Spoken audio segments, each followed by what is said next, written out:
রাত 12টা। একটা পুরনো কবরস্থান, কালো আকাশ, ঝড়ের শব্দ, বাদুড়ের আওয়াজ। এই জায়গায় কেউ রাতে আসে না, শুনেছিস?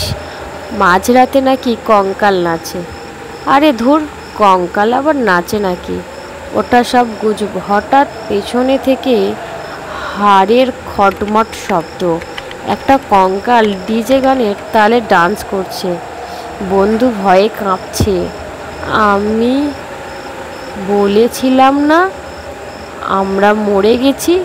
কঙ্কাল কথা বলে? আরে হ্যাঁ, এত ভয় পাওয়া কেন ভাই? চলো, তুমিও এক স্টেপ শিখে নাও। সবাই একসাথে নাচে। শেষে হঠাৎ লাইট অফ হয়ে যায়। স্ক্রিনে কালো শুধু একটা লোক ঝলকে ওঠে। এই ছিল কঙ্কালের রাতের পার্টি। সাবধান, হয়তো তুমিও পরের ডান্সের পার্টনার।